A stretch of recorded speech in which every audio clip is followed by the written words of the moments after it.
Скъпи зрители на Топ Преса, на всички наши платформи в TikTok, Facebook, Instagram и най-вече www.toppresa.com. Много ми е драго да ви приветствам в нашия офис, защото се чувствам супер свежо, чувствам се супер енергичен и силно се надявам да се дозаредя с положителна енергия, защото мой гост днес е IceG. Една мъжка ръка искам да стисна и да ти благодаря за това, че прие поканата да гостуваш в Топ Преса. Разбира се, за мен е изключително чест да бъда тук в Топ Преса. Много ми е драго да го чуя, защото аз съм фен. Първо съм приятел с баща ти, трябва да кажем, че има елемент на шуробаджанащина. Той е мой колега, но аз съм твой изключителен фен на твоето творчество, това, което ти правиш, твоето съдържание. Така модерно се каже. Производство на съдържание. Както и аз съм фен на вашите романи.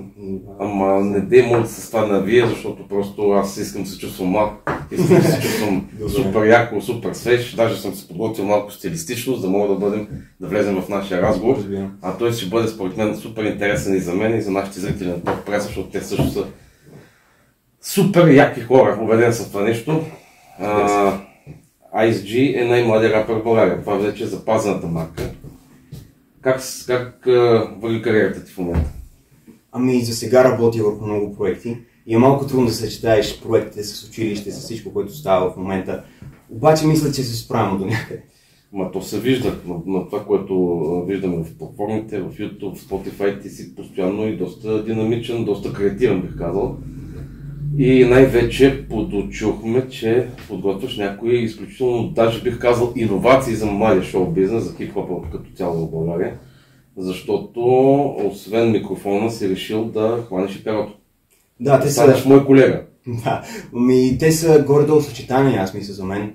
Не може едното без другото. Ако пишеш, не може сякаш да не го вкараш някъде в песен. Или обратното. И просто двете неща са смесени, така за мен. Ама да, но ти си рожба на новата епоха, на дигиталната ера, както го казват. Нали, как ще успееш да запалиш по идеята твоите фенове, твоите почитатели, които са също млади, креативни хора, които също рожби на... Виж как съчетавам двете думи, ретро рожби на дигиталната ера.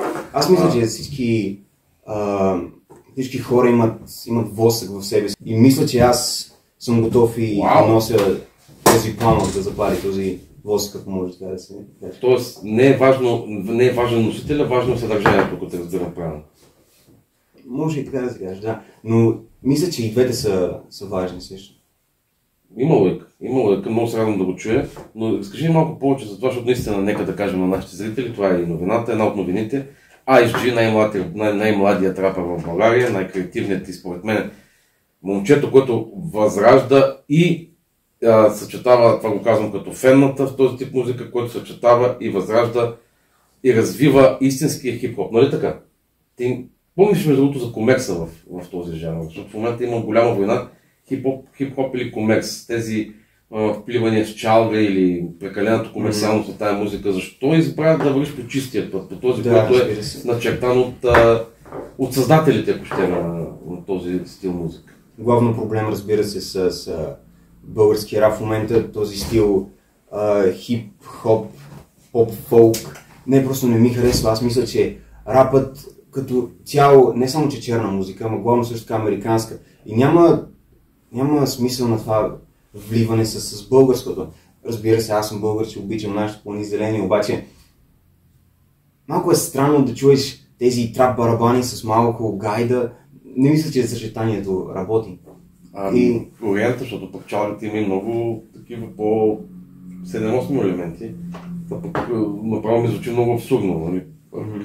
Американска хип-хоп музика с ориенталски мотиви. Точно, да.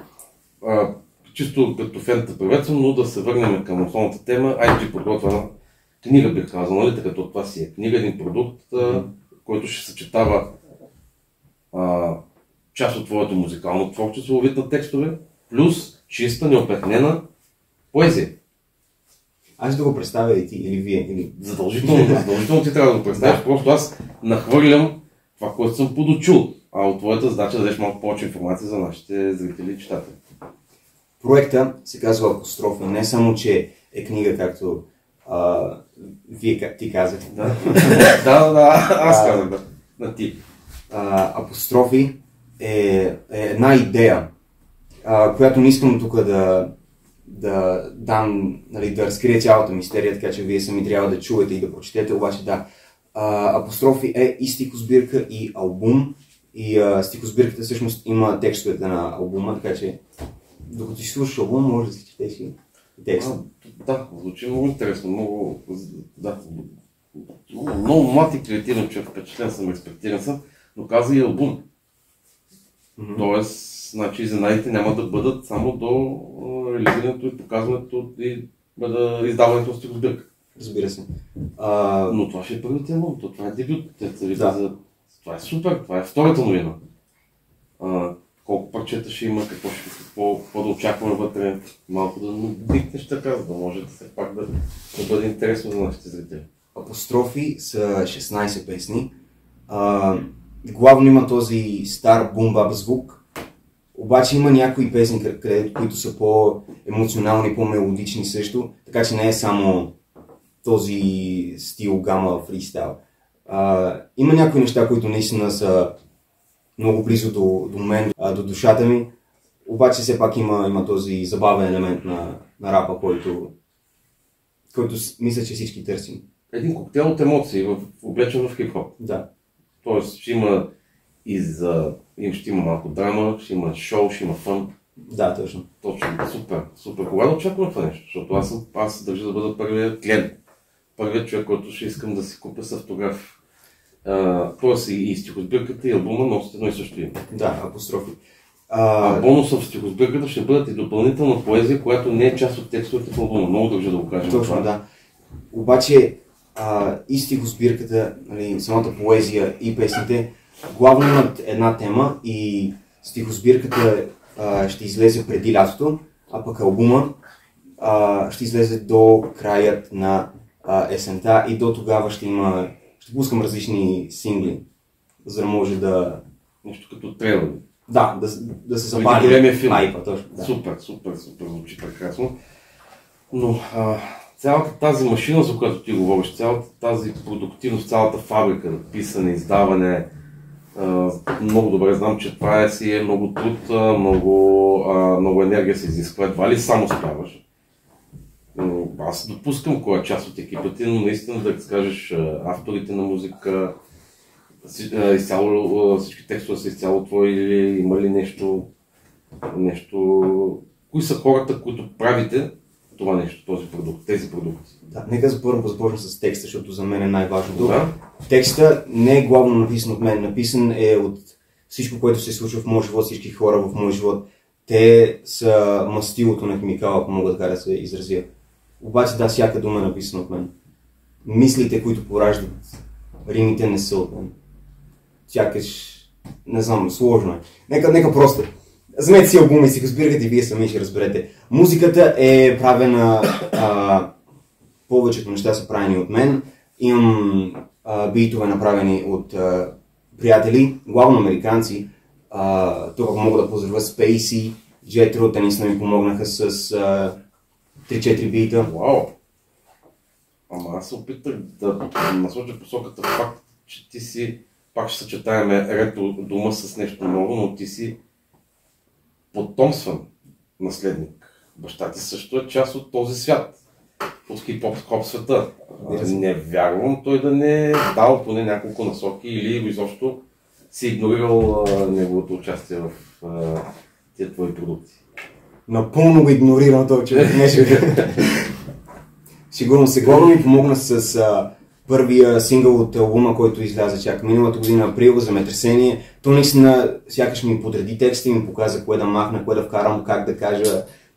Например, едно изречение сложно така, малко така сурово казано и той малко така го трансформира. Обаче да, от тогава въобще нищо не е пипал по текста, освен по микс и мастер, защото наистина те нещо така на гирста. Пак не трябва да подценяваш бекграунда на баща ти, той има наистина добра кариера, която може да бъде част от твоята трамплин към следващите успехи.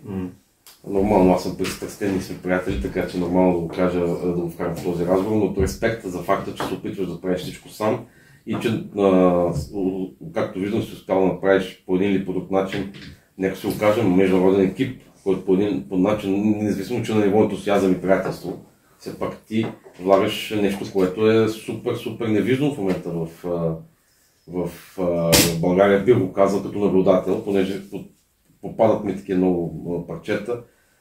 Сега в модерно в България част от производство на такъв тип съдържание е да купиш от интернет някакъв бит, да напишеш някакъв текст, да снимаш някакъв клип и по този начин да се реализираш, докато при тебе виждам, че си има един огромен процес от време и труд. И пак казвам респект за това, което правиш, защото ти съчетаваш образование, без да го подценяваме, разбира се, защото ние следим социалните мрежи и виждаме, че ти наистина се справиш много добре в училище.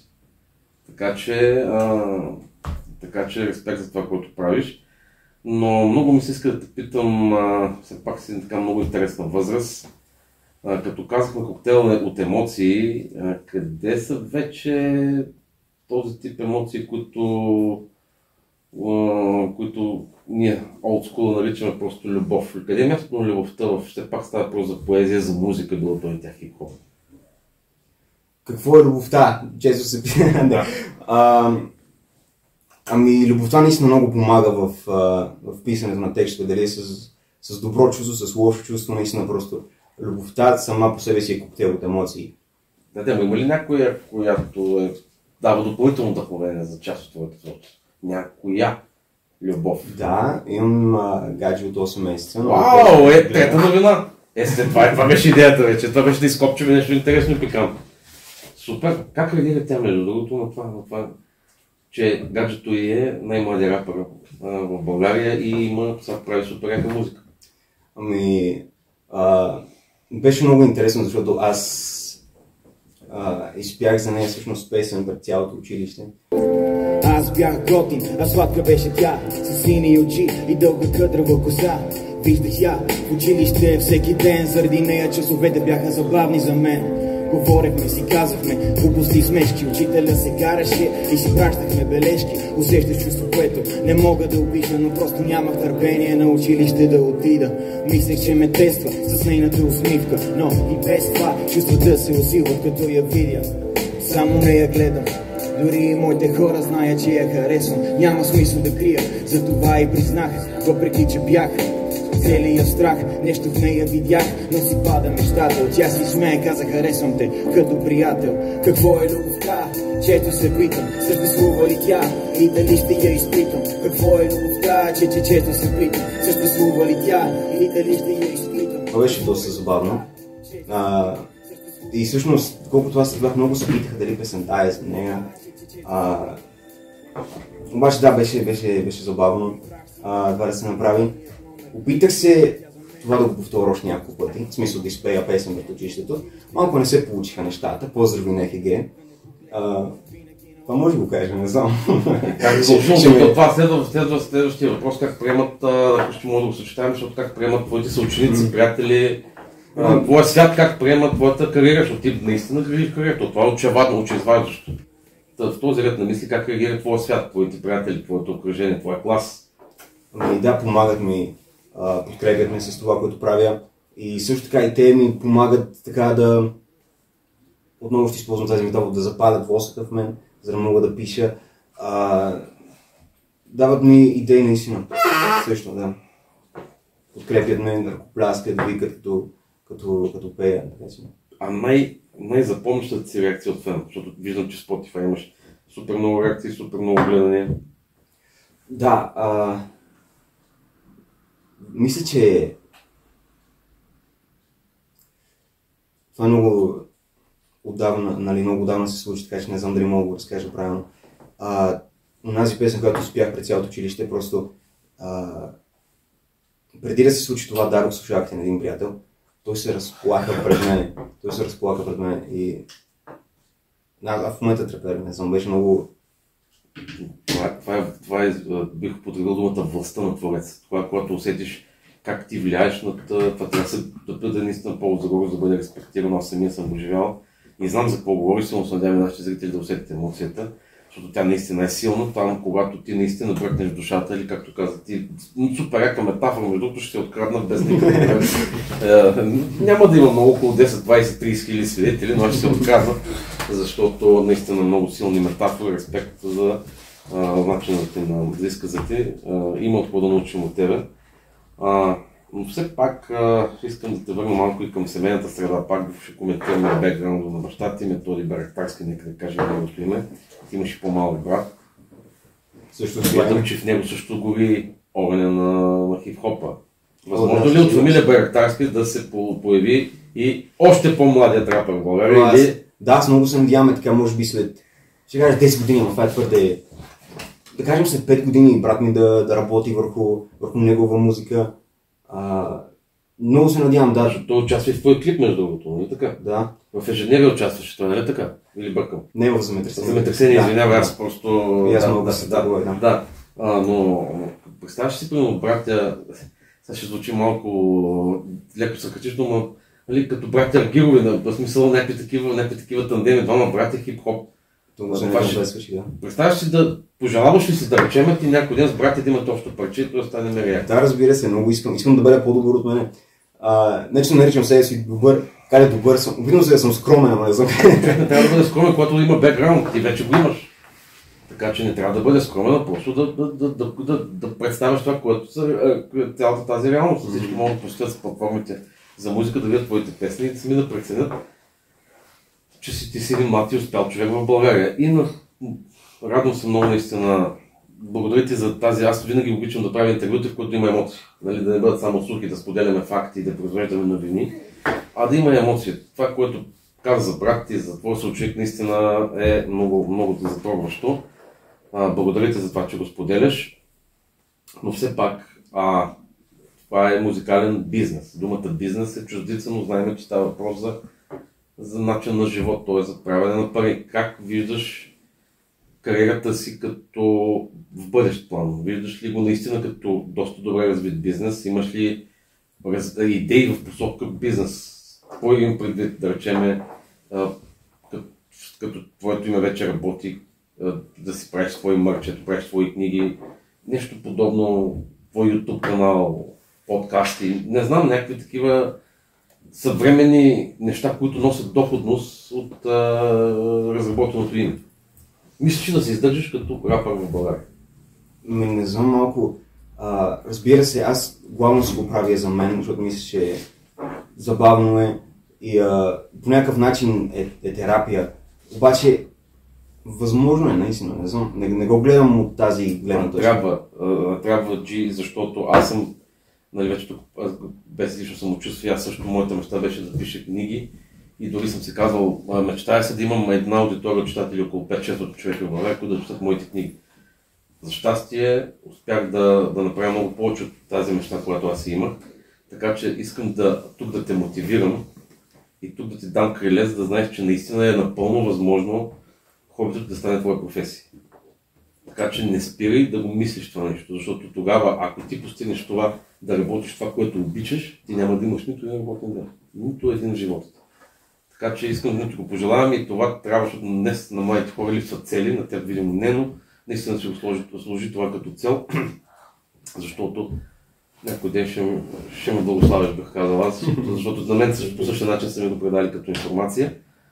Но чакай, че ми изчезна малко. Следващия въпрос беше свързан точно с това. Успоредно пак казахме, че ти градиш кариера на млад рапър с образование. А в посока образование на къде смяташ да се развиеш?